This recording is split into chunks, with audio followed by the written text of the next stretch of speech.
My name is Margaret, and I will never forget the sound of my husband's laughter that night. Not because it was joyful, but because it was shared with another woman, his boss, while I was standing right there at his birthday dinner, holding a cake adorned with 58 candles and a lifetime of memories that suddenly felt like they belonged to someone else. The restaurant was warm and softly lit, one of those old Italian places with dark wood booths and wine bottles lining the walls. You could smell garlic butter and rosemary the moment you stepped in. It was the kind of restaurant where families go after Sunday service, where anniversaries are celebrated, where people toast to milestones.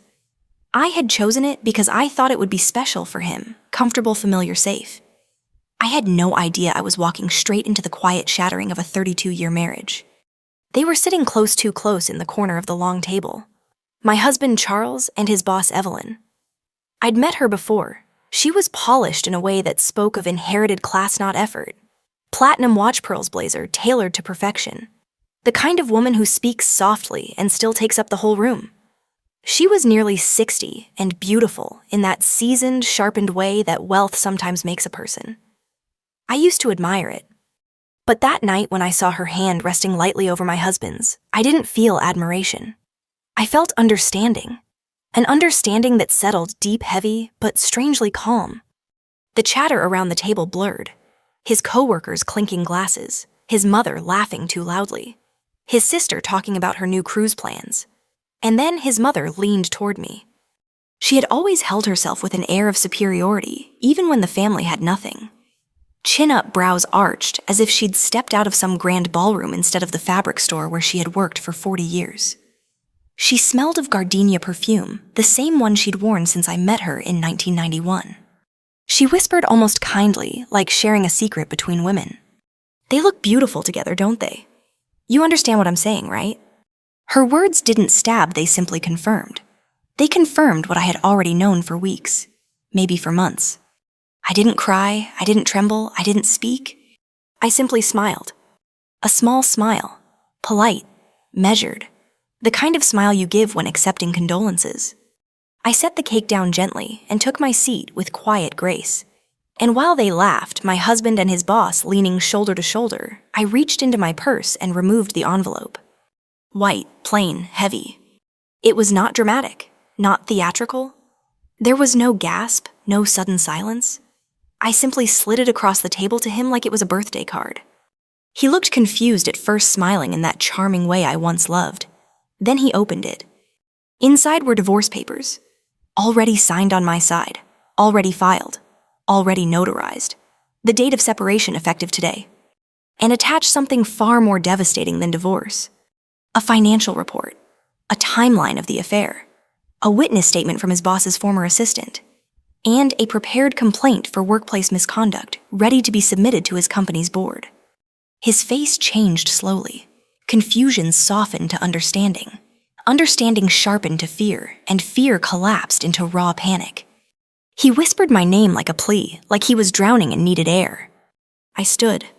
I didn't raise my voice. I didn't throw a drink. I didn't give them the satisfaction of witnessing pain. I simply said, "Thank you all for coming tonight. I hope you enjoy the rest of the celebration." Then I picked up my coat and walked out of that warm restaurant into the cool, still night air. The parking lot smelled of pine and cold brick. A breeze brushed my face. I could hear faint laughter through the windows, muffled and distant. I got into my car, closed the door, sat in silence. 5 minutes passed. And then it happened. The restaurant doors burst open. His voice tore through the night. "Margaret, please, please don't leave, please." He was sobbing, not crying sobbing. A man who had built his identity on control had lost every inch of ground beneath him. His voice was animal desperate, unfamiliar. I didn't get out of the car. I didn't roll down the window. I didn't look back. I turned the key. The engine hummed soft and steady. As I drove away, I didn't feel triumph. I didn't feel rage. I felt something far simpler. I was done. But a moment like this doesn't come from nowhere. And if I'm going to tell you this story, if I'm going to tell it honestly, then I need to take you back. Back to when the cracks first formed.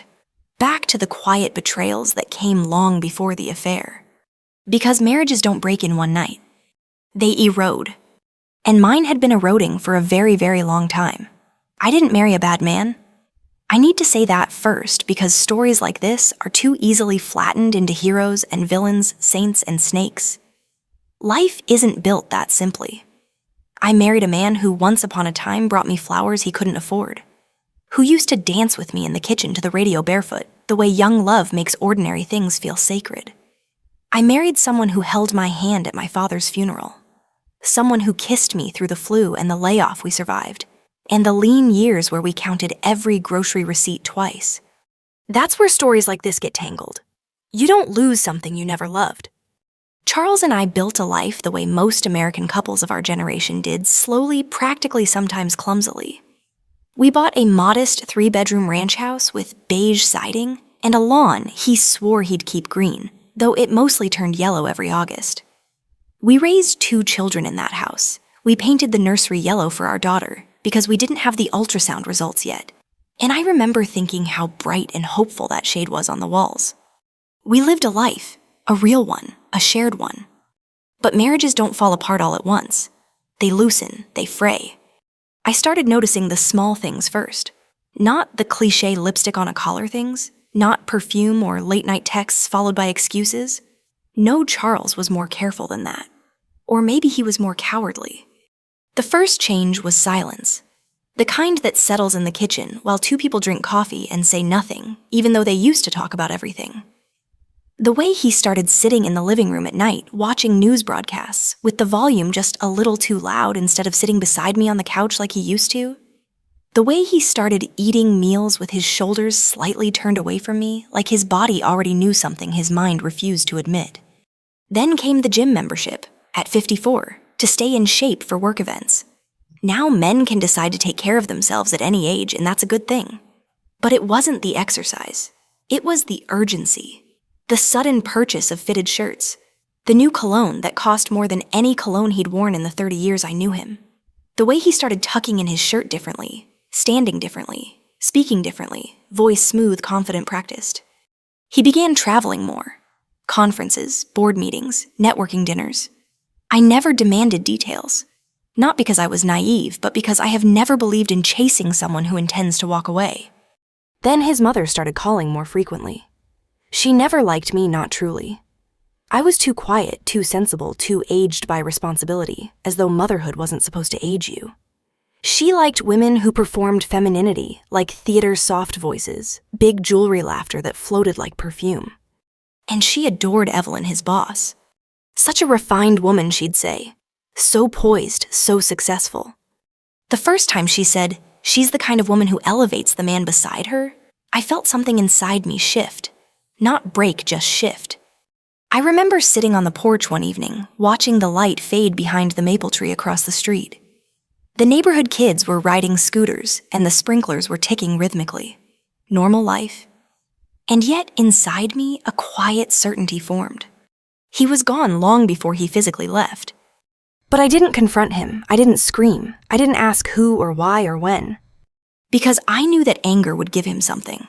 Attention, drama, a stage to claim victimhood later. Instead, I began observing, tracking small details. I didn't even realize I was doing it at first. But patterns emerge when you stop trying to believe the story someone is selling you. He'd say he was in Charlotte. His credit card statement would show dinner in Greenville. He'd say he was in a hotel. The hotel invoice would list 2 guests. He'd say his phone battery died. But the screenshots of his text logs told a different story. The thing about truth is, it doesn't hide well. One night, I found him asleep with his phone unlocked on the nightstand. He had fallen asleep watching TV, his hand resting lightly on his chest, the way he had slept next to me for decades. I didn't scroll, I didn't snoop. I simply saw one message glowing on the screen like a lighthouse beam. I miss the way you look at me when no one else is around. Not I miss you, not I love you, but the way you look at me. That's not romance, that's ego. That is the addiction to being adored. And I understood something then. This wasn't about love. It was about validation. About being wanted by someone glittering and admired someone who made him feel powerful. So I protected myself. I reached out to our old friend Harold, who had gone into family law after retiring from teaching. He had known us since we were newlyweds. When I told him, he didn't look surprised. He looked sad. We sat in his office surrounded by framed photos of his grandchildren and diplomas that had faded gently over the years. He spoke softly, like one speaks to someone recovering from a long illness.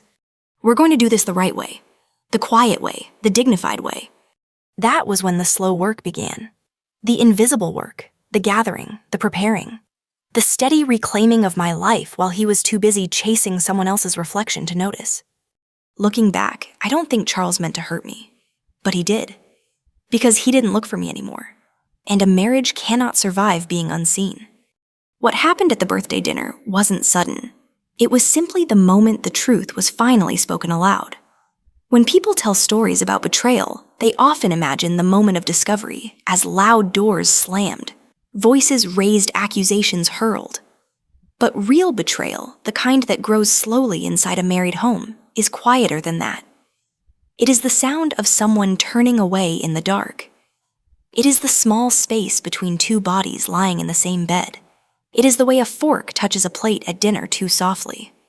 I did not scream. I did not demand answers. I did not tear through drawers or clothes or pockets. I simply accepted what was true. And once you accept truth, you begin to act with clarity. The next morning, I called Harold again. I still remember the exact way he answered the phone, steady, professional, but tinged with concern. "Come by around 2, he said. We'll begin." His office was in an old brick building downtown, the kind with creaking floors and tall windows that look out over the courthouse lawn. The clock in the hallway chimed the half hour as I walked in. Harold sat behind his desk glasses low on his nose, tapping his pen thoughtfully against a stack of organized files. He didn't ask if I was sure. He didn't ask me to reconsider. He simply laid out the steps. "We build slowly," he said. "No sudden moves, no accusations, no emotional confrontations. We get the documents, we create a timeline, we secure your finances. And when we are done, Margaret, he doesn't get the chance to rewrite the story." I nodded. I felt very calm, perhaps calmer than I had felt in years. The first step was financial. Most people don't realize that money leaves a trail longer and more honest than words ever will. Charles had always been the one who filed our taxes, paid the bills, handled our investments. I had trusted him with that.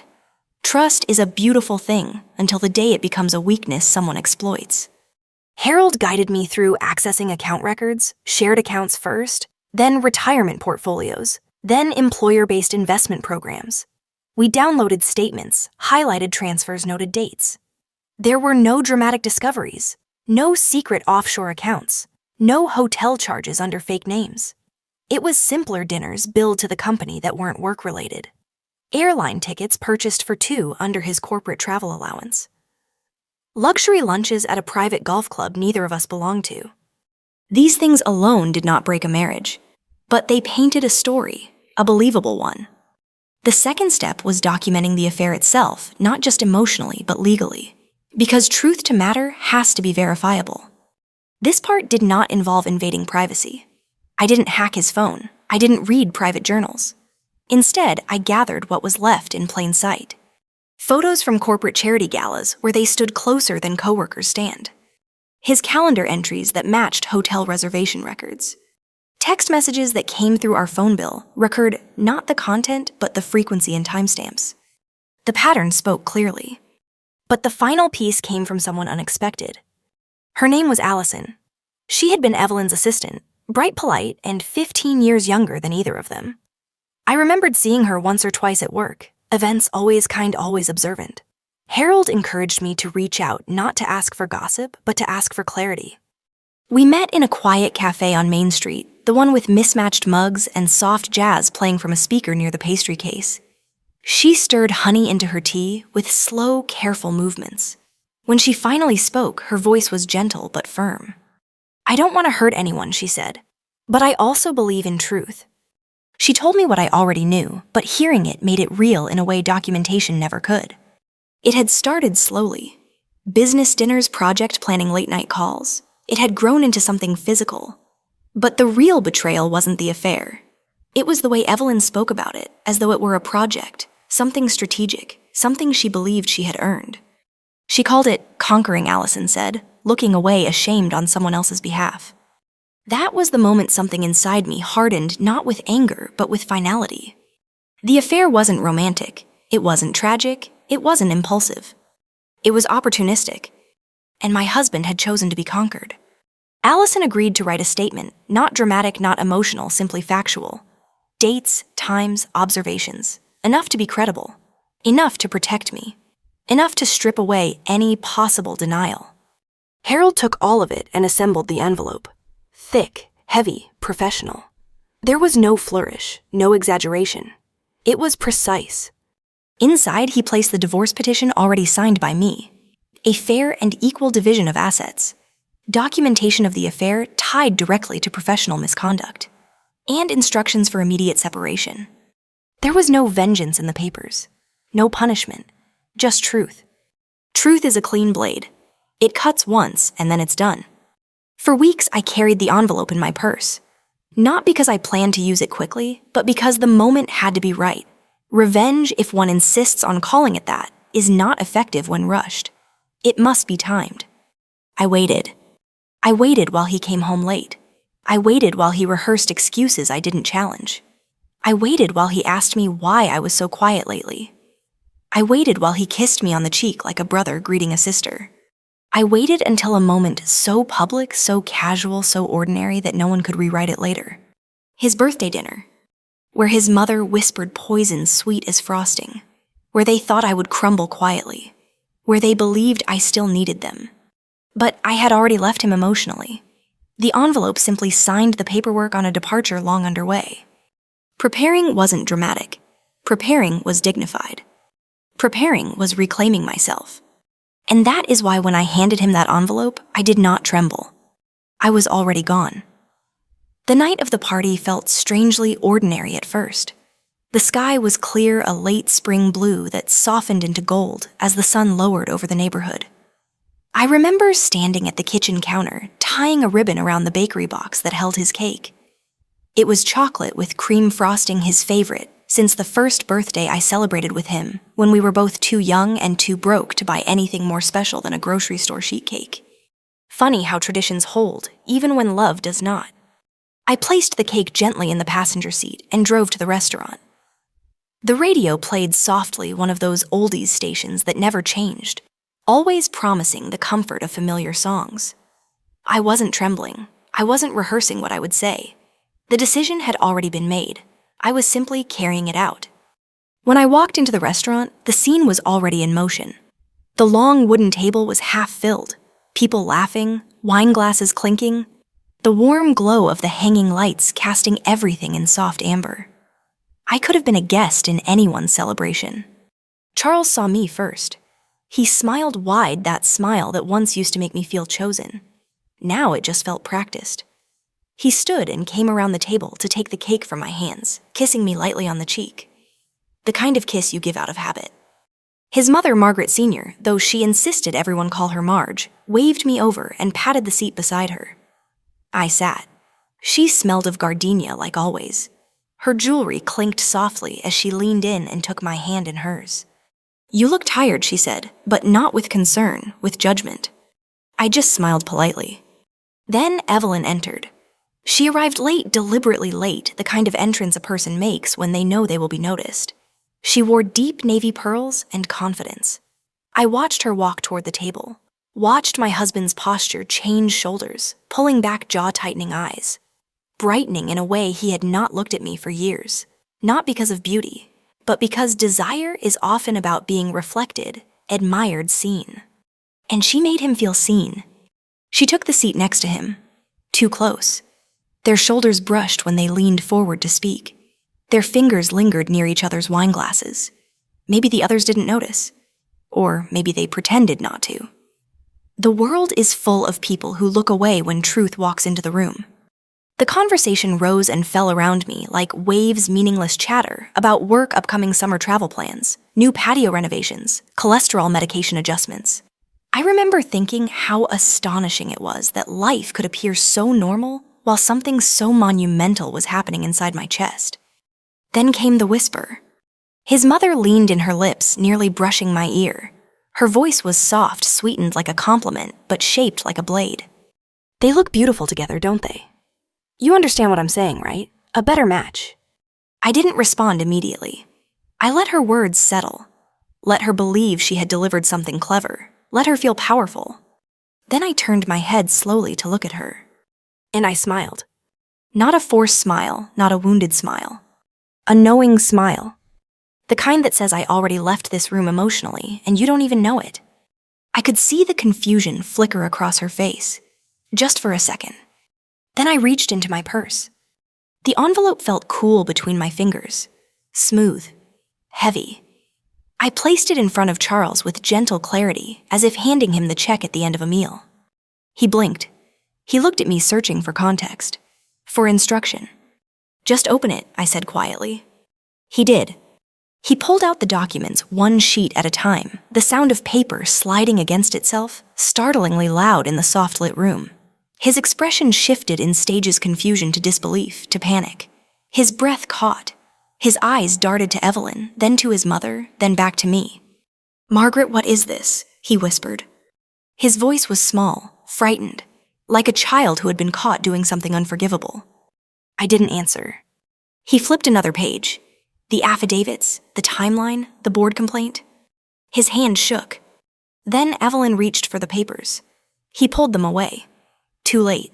She had seen enough. Her practiced elegance faltered. Her jaw tightened. Her breath stilled. His mother reached over, reading the first page, and her face drained of its warmth. Her voice, when it came, was a hiss. "What have you done?" Not to her son. To me. As though the betrayal was mine.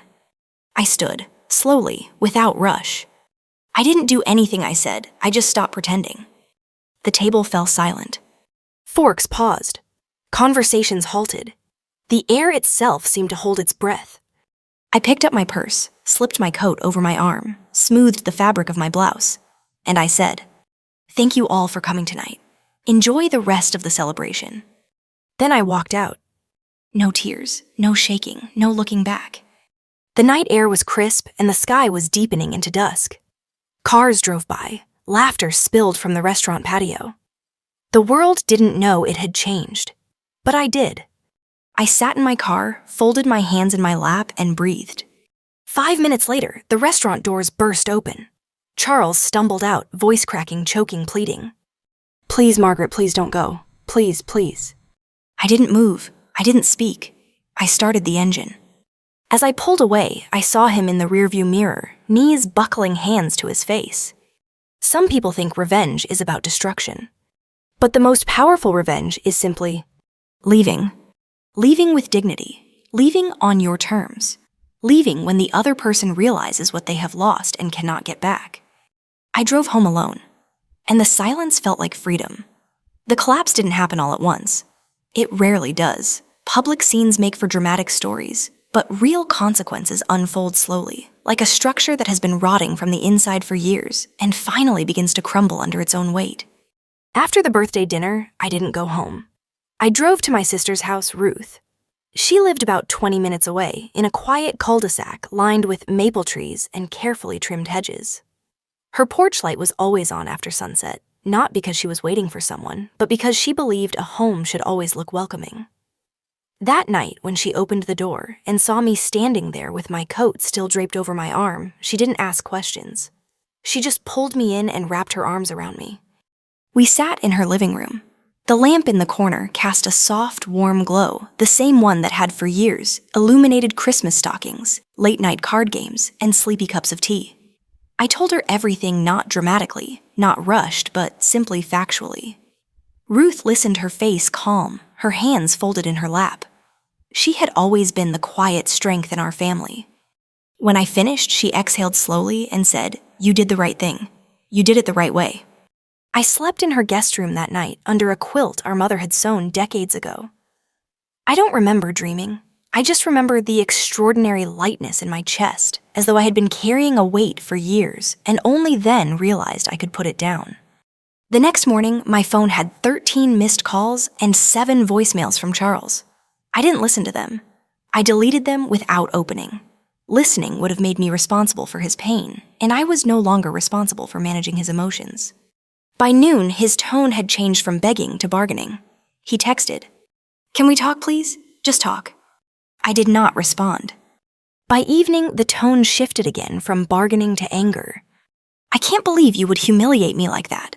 We could have handled this privately. Do you realize what you've done to my career? Yes, I did, but he had done it first. When men are caught, they don't mourn the loss of love, they mourn the loss of control. Meanwhile, the professional consequences began quietly. Harold had timed everything perfectly. The envelope didn't just serve my departure, it served a purpose to force accountability. The company's HR department received the documentation the next morning, along with the timeline the assistant's signed statement and copies of the travel expenses. Within 2 days, Charles was placed on administrative leave while the investigation proceeded. The wealthy boss, Evelyn, found herself under review as well, not for the romance itself, but for the misuse of company funds and unethical conduct in promoting and favoring him. Corporate punishment is not loud. It unfolds in memos, closed-door meetings, and polite phrases that are sharp as razors.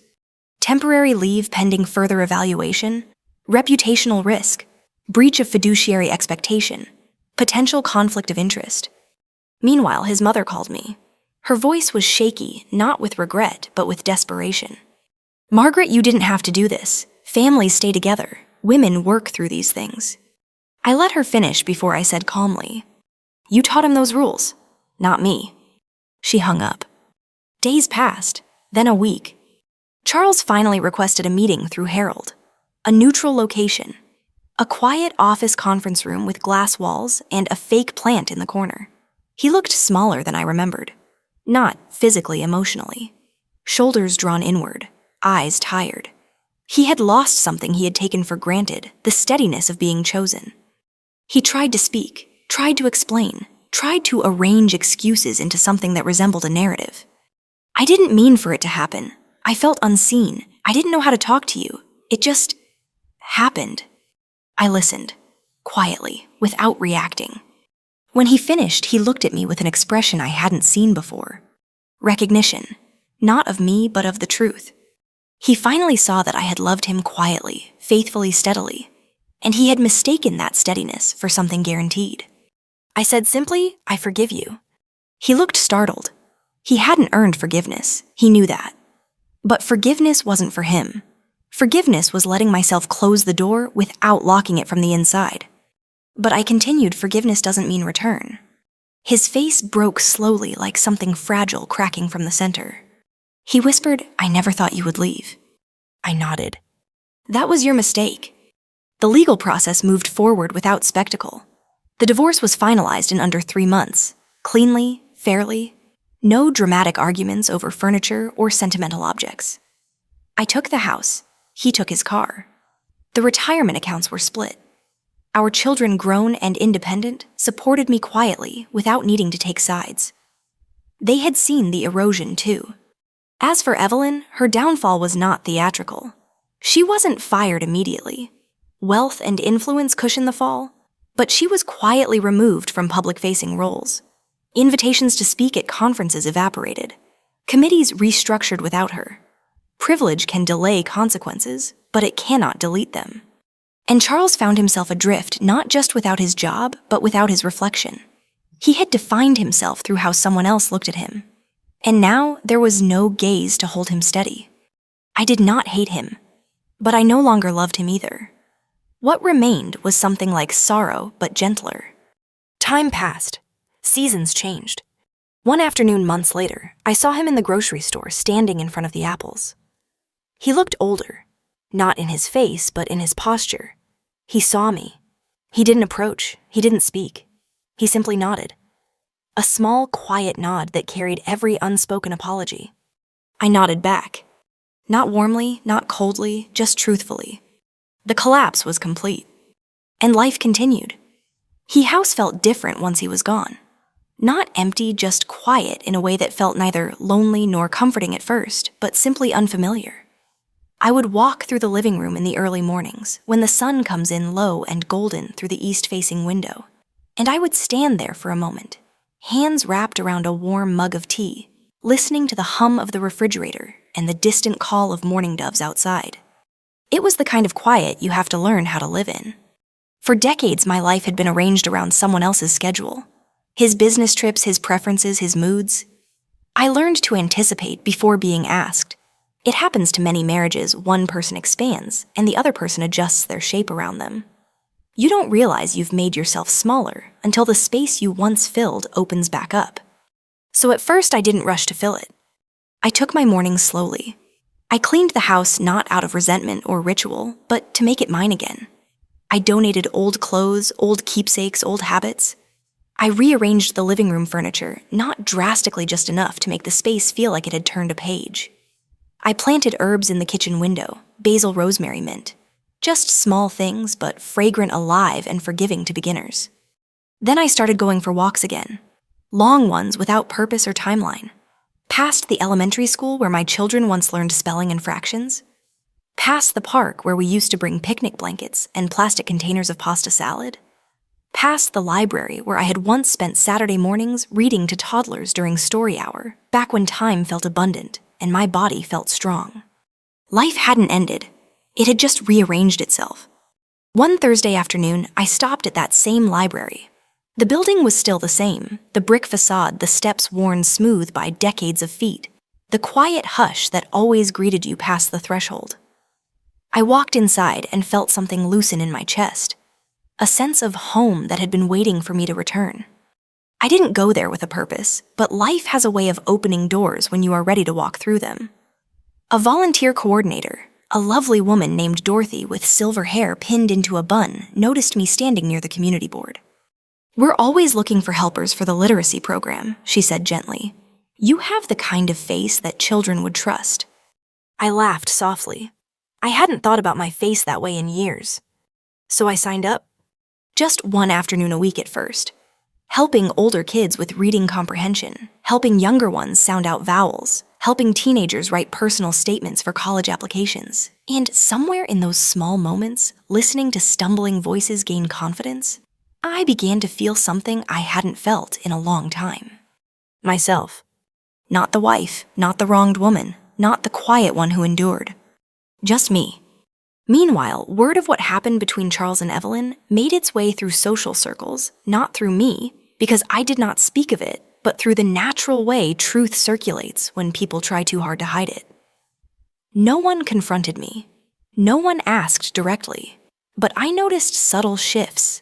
People at church approaching me with a softness in their eyes. Neighbors lingering a little longer when waving hello friends sending texts that simply said, "Thinking of you," without needing details. Even his mother changed, slowly and awkwardly, and without knowing how to say the words. She called me one afternoon. Not to apologize, she wasn't built for apology. But her voice had lost the sharp, triumphant edge it once held.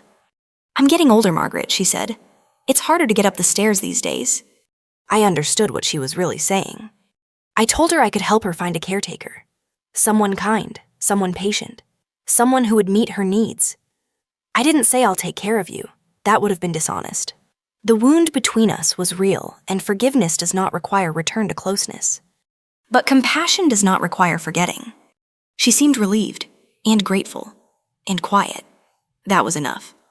As for Charles, life humbled him and then softened him. He sold the house he had moved into after the divorce, downsized, changed jobs twice. Each change brought him a little closer to reality, a little farther from the illusion he had been chasing.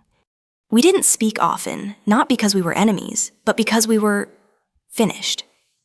Occasionally, we exchanged polite updates about the children, and once or twice about mutual friends. He no longer tried to rewrite the past. There was dignity in that, finally. One late autumn afternoon, nearly a year after the divorce, he asked to meet. We sat on a bench in the park, leaves drifting down around us like gentle reminders that life sheds what no longer serves it. He looked older, softer around the edges, like stone worn smooth by water. He told me he was sorry, not dramatically, not to win anything back. Just quietly, truthfully. And I believed him. I told him I hoped he would find peace. We didn't hug, we didn't cry. We just sat together a moment. Two people who had once shared a life, now sharing only a memory. And it was enough. Because healing, I've learned, is not about going back. It is about going forward without bitterness. It is about choosing gentleness for yourself when someone else chose carelessness. It is about understanding that forgiveness is not reopening a door. It is simply setting down the weight of what you carried. And I had set it down. I had placed it in the past and walked forward into a life that was quieter, steadier, smaller in some ways, but deeply, deeply mine. A full year passed, the kind of year that feels both long and fleeting, like a season you lived inside without realizing you had moved from one stage of yourself into another. Time does that, reshapes us quietly. The house had settled into its new rhythm. The rooms no longer echoed with absence. They simply felt lived in, steady, carried by my own movement now. I had learned to enjoy eating dinner by the window, watching the neighborhood at dusk. Families walking dogs. Teenagers riding bikes home before the porch lights flicked on. The gentle turn of days, ordinary and precious in ways I once overlooked. I began spending more time in the garden. The herbs in the kitchen window had flourished, and I expanded outward tomatoes, lavender, marigold. A climbing rose that I trained up a wooden trellis. I learned the patience of pruning, of mulching, of trusting seeds to sprout when they were ready, and not a moment sooner. It was grounding work, the kind that does not demand perfection, only presence. The library tutoring continued too. I saw some of the same children each week, their confidence blooming like spring flowers. There was a little girl named Rose who used to whisper every answer, afraid to be wrong. One afternoon she read a full page out loud. Clear, steady, her eyes shining with pride. I felt something inside me, warm, a quiet kind of joy. A reminder that growth is always possible, for all of us. Sometimes when I lay in bed at night, I would think about the woman I had been before the one who carried the weight of keeping a marriage together. I did not resent her. She loved in the way she understood how. She stayed because she believed stability was the same thing as happiness. She fought quietly. She endured. But I no longer needed to endure. I had grown into a life where I didn't have to make myself small, so someone else could feel big. Where my value was not measured by how little I needed or how much I could hold together. Where I didn't have to be the constant caretaker of another person's emotional shadows. The truth is, leaving wasn't the revenge. The revenge was flourishing. Not loudly, not spitefully, just steadily. One afternoon in late spring, I received a call from Charles. He spoke carefully, as though he didn't want to disturb the balance we had arrived at. His mother Marge had fallen. Nothing catastrophic, but enough to shake her. Age does that too, reminds us gently, then urgently that life is fragile. He asked if I would come by the house to help sort through her medications and paperwork. She trusted my practicality more than any caretaker, he said. And I went. The house felt smaller than I remembered. Not physically, emotionally. Walls that once felt like battlegrounds now felt more like the remains of an old story. Marge sat in her armchair, wrapped in a knitted throw. Her face looked softer, less guarded. Age has a way of sanding down sharp edges. She looked at me with eyes that once judged me, measured me, compared me. This time they simply saw me. I was wrong, she said. Just that, only that. Not a performance, not a plea. Just a truth that had taken a lifetime to learn. I nodded. I didn't need her to explain. I didn't need her to detail what part she regretted. Some truths are shared without needing to be spoken. I organized her medications. I labeled the pill bottles. I arranged appointment reminders and helped set up a delivery service. Practical kindness. Human kindness. When I stood to leave, she reached for my hand, not gripping, not holding me there, just resting her palm lightly over mine. "Thank you," she whispered. I squeezed her hand gently. "You're welcome." Charles walked me out to the porch. The air was warm, the kind that promises summer without heaviness. He stood there for a moment, as though searching for words that didn't wound either of us. "You look happy," he finally said. "I am," I answered. Not boastful, not triumphant, simply true. He nodded, looking down at his hands. "I used to think you stayed because you needed me," he said. "I didn't understand that you stayed because you loved me." I didn't respond, not because I didn't have words, but because the moment didn't ask for them. He took a slow breath. "I hope you know, I did love you. I just lost myself somewhere along the way."